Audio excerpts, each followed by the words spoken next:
Muy buenas noches, sean bienvenidos y bienvenidas a esta primera emisión de Camino al Inframundo. En esta ocasión abordaremos un tema enigmático, interesante y aterrador. Un tema que a todos nos atrae, ya sea porque tenemos una anécdota propia, conocemos a alguien que tal vez tenga conocimientos sobre los temas paranormales, o simplemente porque hemos crecido escuchando este tipo de historias. Las historias de almas en pena y apariciones fantasmales.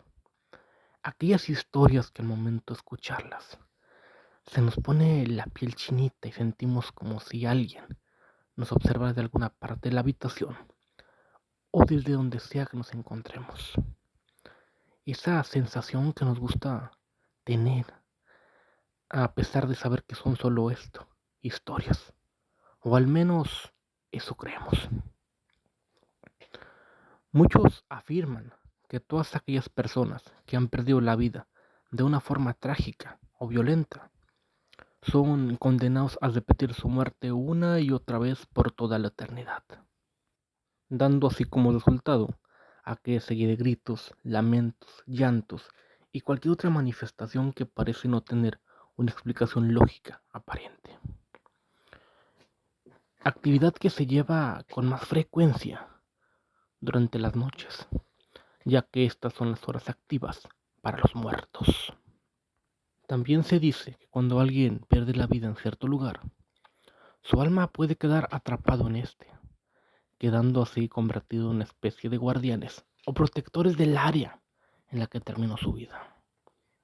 Esto varía según la persona, pues también se cree que cuando alguien ha sido malo, ha llevado actos inhumanos y ha cometido actos tan atroces en vida, al momento de morir en cierto lugar, su alma queda atrapado en este, pero no convertido en un guardián ni protector, sino en un demonio, en un ente maligno dedicado únicamente a dañar y destruir a aquellas personas que habitan estos espacios posteriormente. Si te atreves, es hora de continuar aquí en las historias de Camino al Inframundo. Mantén tranquilo, recuerda que nadie está debajo de tu cama, ni te observan por tu ventana. Pero para estar más tranquilo, ¿por qué nos avisas? Las siguientes historias llevan por título Las ánimas y el vaquero y El ánima de los naranjales. Comenzamos. La historia que les contaré sucedió en el ya lejano año de 1986. En aquel entonces yo tendría algunos 19 años y vivía en una comunidad rural, en un municipio del estado de San Luis Potosí. Me dedicaba a la crianza de ganado, principalmente vacas y yeguas. Aquella era una actividad muy común en aquellas zonas y una forma bastante honrada de ganarse la vida, ya que no faltaba quien necesitaba un animal para alguna fiesta o algún caballo para el trabajo, una forma bastante digna de trabajar. En aquel entonces yo estaba recién casado, estaba apenas formando mi vida. Vivía en unas casas de adobe que había construido un poco antes de casarme, ya que mi familia por mucho tiempo se dedicó a la elaboración de adobe y de ahí yo tomé ese conocimiento para forjar mi hogar. Esta historia comenzó en un diciembre de aquel año, una época de frío, en la que el año no había sido muy benéfico en cuanto a lluvia se refiere, pues las lluvias fueron muy escasas. Así que todos los manantiales y lagunas que estaban cerca de la comunidad estaban prácticamente secas, por lo cual los animales que criábamos se veían obligados a avanzar algunos kilómetros a las afueras de la comunidad para beber un poco de agua, ya que ahí todavía había algo de agua. En cierta ocasión, mientras esperaba que mis vacas llegaran, me di cuenta de que una de ellas faltaba. Era una vaca grande, así que no creí que se hubiera perdido ni apartado del atajo. Yo creí que tal vez se habría atascado en alguna de aquellas lagunas secas, ya que había mucho lodo, y esto era común que sucediera. Pensé en ir a buscarla a esa hora, pero ya era un poco tarde. Además, mi mujer ya tenía lista la cena y me dijo que mejor cenara y me acostara para dormir y al día siguiente fuera a buscarla. Creí que era lo más conveniente, ya que si era algo tarde. Además era una vaca grande y no creí que se fuera a atascar así tan fácil nada más. Era una vaca grande y tenía bastante fuerza. Así lo hice, cerré mi corral y me fui a cenar. Y estuvimos cenando y conversando un rato. Nos fuimos a acostar.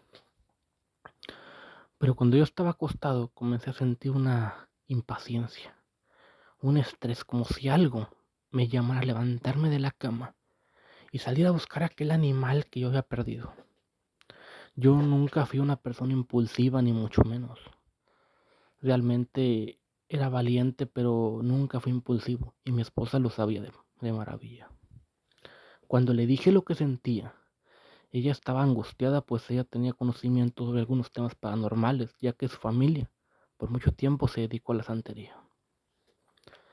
Ella me dijo que las ansias que yo sentía no eran mías, que aquella noche estaba pesada, aquella noche algo rondaba por los montes y quería que yo saliera, usando como pretexto aquella vaca que yo había perdido. Pese a las advertencias de mi mujer, decidí levantarme.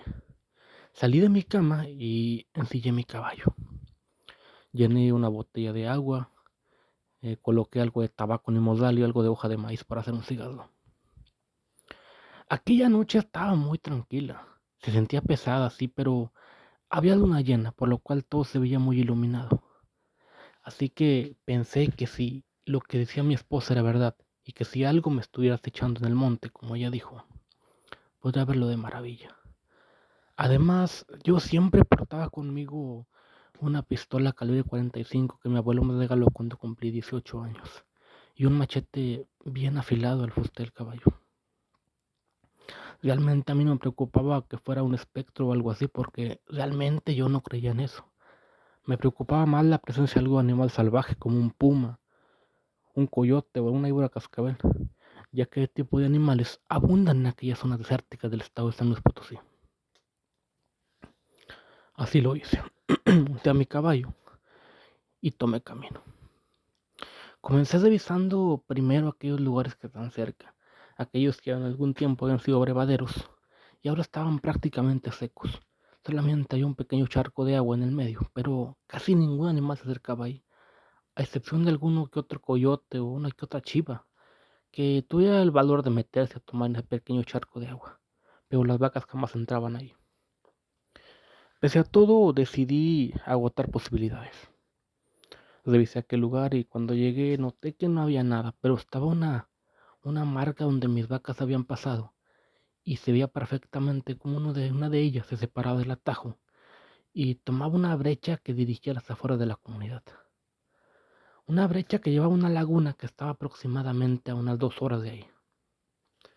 Cuando llegué a este punto, ya eran las 10 de la noche, así que para cuando llegué a aquella laguna ya daban apenas las 12.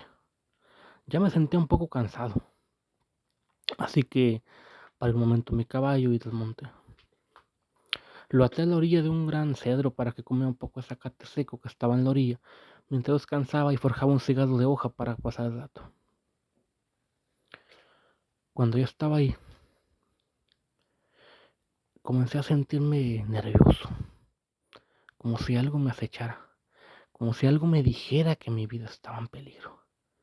A su vez, mi caballo también se sentía igual, pues empezaba a relinchar y a patear, como si algo lo asustara.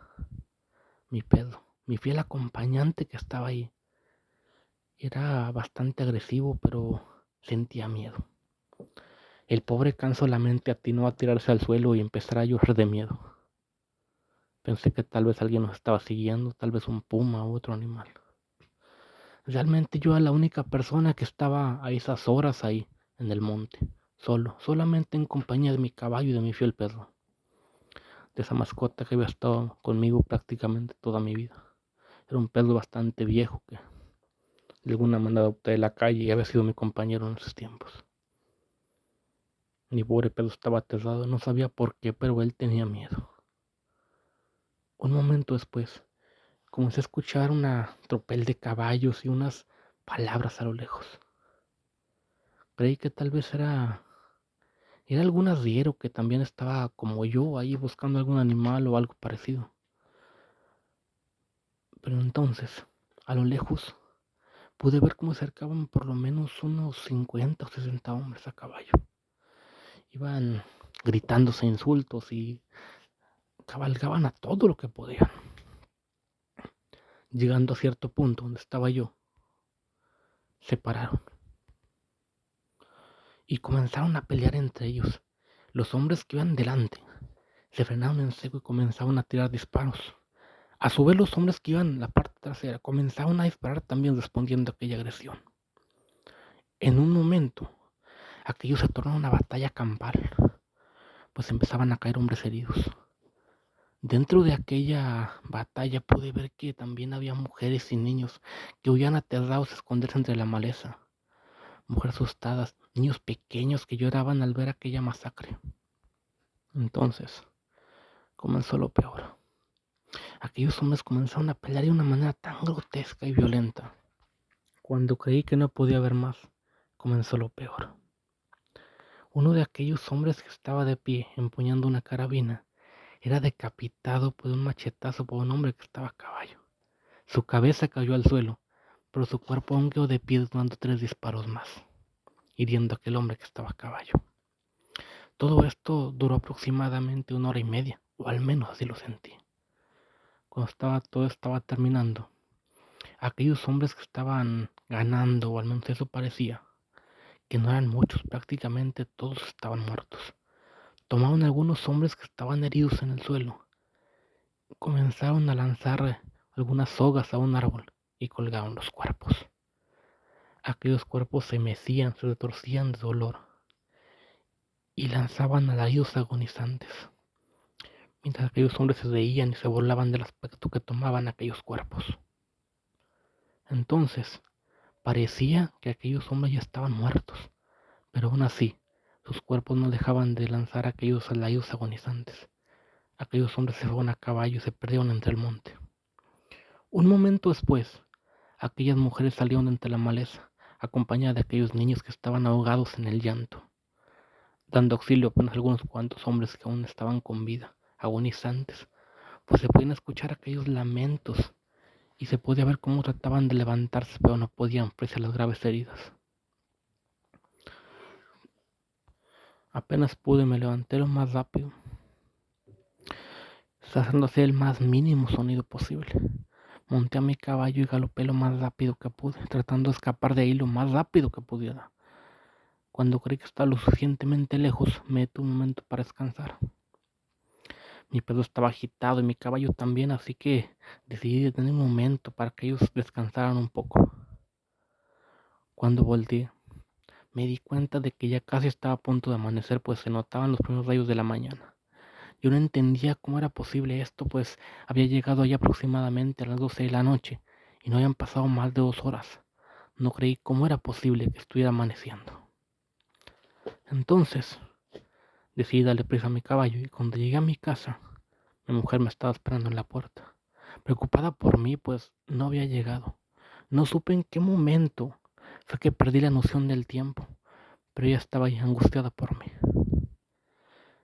Cuando me preguntó qué tenía, yo no podía estructurar palabras, pues estaba prácticamente mudo del miedo. Tenía la cara pálida y los ojos pintados por unas ojeras negras que dilataban mi terror. Mi mujer ya tenía calentando agua para café y tomé un sorbo para descansar un poco, para asimilar lo que había pasado. Cuando por fin pude hablar, le dije lo que había visto, pero ella no se inmutó, simplemente dijo que ella me lo había advertido. Que eran esas almas atormentadas que cayeron ahí en aquella batalla, y pese a la muerte tan violenta que tuvieron, sus almas no pueden descansar en paz y vagan por aquellos llanos, repitiendo aquella última agonía y aquel último sufrimiento. Las ánimas de aquellos soldados que perdieron en aquella batalla, que murieron, y que aún siguen vagando, espantando a quien tenga la mala fortuna de pasar por ahí. Mi esposa dice que tuve mucha suerte, pues se dice que cuando alguien ve esto, por lo regular no regresa, muere de espanto, y si llega a volver, lo hace estando loco a un estado deplorable, y muere los días siguientes. Si te ha gustado la historia, dale like y compartir. Recuerda que con un like puedes apoyarme para seguir creando contenido y poder seguir con este tipo de historias que nos encantan. La siguiente historia lleva por título El ánima de los naranjales y también es sucedida en una región del estado de San Luis Potosí. Comenzamos. La historia que les contaré sucedió en el ya lejano año de 1915. La época de las haciendas, la época en la que todo parecía ser bonanza, pero solamente para algunos cuantos. Para aquellos que tuvieron la fortuna de nacer en una casa apotentada, que tenían derechos y privilegios sobre los demás, mientras que la mayoría la pasaba sufriendo y trabajando jornadas agotantes por un sueldo miserable. Esta historia sucedió en una región del estado de San Luis Potosí, una región de la zona media. Una región que desde hace mucho tiempo tiene fama por ser una gran productora agrícola, principalmente tomates, chiles y sobre todo naranja, llevando así orgullosamente el nombre de los naranjeros. Esta es la historia de una muchacha muy humilde que vivía en uno de aquellos tantos caseríos pobres de aquellas regiones cercanas a las haciendas. Una muchacha muy bonita, cotizada por prácticamente todos los hombres. Pero ella está muy enamorada del capataz de una de las haciendas más poderosas de aquella zona. Todo parecía estar bien para ella. Pero en aquel entonces ya estaban muy activas las rebeliones de los rebeldes. Así que en el día menos pensado, los rebeldes llegaron a aquella zona e invadieron la hacienda. El capataz de aquella hacienda era el encargado de defenderla, así que perdió la vida en aquella batalla. Se dice que los rebeldes lo fusilaron y después colgaron su cuerpo en uno de los árboles más altos de aquella hacienda. Aquella muchacha, cuando llegó a la hacienda, se topó el cuerpo de su amado colgado en aquel árbol. Así que juró venganza, pero estaba deshecha por el miedo, por la tristeza que aquella cosa lo invadía. Se dice que días después perdió la vida debido a la tristeza que sentía. Pero aún así, murió diciendo que se vengaría de todos aquellos que le arruinaron la vida, matando a su amado. Se dice que tiempo después, en aquellos naranjales donde aquella pareja solía reunirse para platicar, comenzaba a aparecerse durante las noches un espectro, la figura de una mujer muy bonita que rondaba por aquellos naranjales, incitando a los hombres a acercarse. Pero cuando intentaban hablarle, ésta desaparecía, y un momento después aparecía al lado de ellos. Por lo regular estos andaban a caballo y unos instantes después aquella mujer iba sentada en la parte trasera del caballo. Cuando se intentaban tocarla, se daban cuenta de que aquel ser no era una muchacha, sino que era un ente demoníaco. Era un espectro tan horrible y aterrador que te lava la sangre solo de verla. Algunos intentaron tocarle las piernas con morbo, y al momento de hacerlo, se dieron cuenta de que ellos no eran piernas, sino solamente unos ásperos y porosos huesos. Seguido de esto, aquel ser emitió una horrible carcajada que lo hacía caer del caballo y quedar loco del susto. La historia sigue hasta un tiempo más actual. La historia cuenta de un hombre, un jornalero que se dedicaba a trabajar en aquellas huertas en el año 1985. Un hombre dedicado a las huertas, dedicado a trabajar día a día para ganar sustento para su familia. En cierta ocasión fue invitado a una huerta a trabajar, pero aquella huerta estaba bastante retirada del lugar, así que se veía obligado a salir de madrugada y llegar prácticamente en la noche. En cierta ocasión, cuando este hombre volvía, cerca de aquellos naranjales donde aquel espectro se aparecía en la antigüedad, en aquellos tiempos remotos para la época, vio la silueta de una mujer muy bonita que andaba entre los naranjales. Él se detuvo un momento, paró su bicicleta y dijo: «Hey, ¿qué andas haciendo? ¿No quieres que te lleve?». Pero aquella mujer no dio respuesta de nada. Simplemente creyó que alguna muchacha que estaba esperando a su novio, o tal vez vivía cerca de ahí, pues sabía que cerca de los naranjales había casas. Siguió su camino. Unos metros más adelante comenzó a sentir la bicicleta muy pesada, pero en extremo pesada. Cuando dio vuelta, vio que en la parrilla de la bicicleta ya venía sentada aquella mujer, pero venía con la cara al suelo, venía con la vista al suelo, así que no podía ver nada a su rostro. El hombre solo atinó a decir: siempre te animaste, pero aquella mujer seguía sin emitir ningún sonido. Siguió avanzando y después le ganó el morbo al ver sus piernas bien torneadas descubiertas con un vestido corto. Cuando quiso tocar una de sus piernas, se le heló la sangre, pues en lugar de piernas solo sintió un áspero hueso. Y siguió esto una carcajada tan estridente que le heló la sangre. Siguió pedaleando lo más que pudo y empezó a usar lo primero que se le vino a la mente. Entonces, aquel ser desapareció. Creyó que había pasado lo peor, pero estaba tan equivocado. Pues unos metros más adelante, aquella mujer que venía en la bicicleta estaba parada, haciéndole una señal de parada, mostrándole aquellos huesos, y parecía que se encogía y crecía al mismo tiempo, no dejando de carcajear. Aquel hombre siguió besando y pasó lo más rápido que pudo junto a aquella cosa. Cuando llegó a su casa, solamente atinó a tirar la bicicleta y corrió a abrazar a su mujer porque no podía ni hablar. Estaba muerto del miedo, estaba mudo. Cuando por fin pudo hablar, le dijo lo que había visto. Su mujer le contó aquella historia y le dijo que esa muchacha que vio es el alma de los naranjales. Aquella joven que perdió la vida por la tristeza y por la agonía de haber perdido el amor de su vida. Aún busca venganza, pero ya uno sabe que quien le dieron la vida ya no están vivos. Así que se desquite con quien sea que pase por ahí, tratando de calmar esa angustia y esa pena que siento al morir.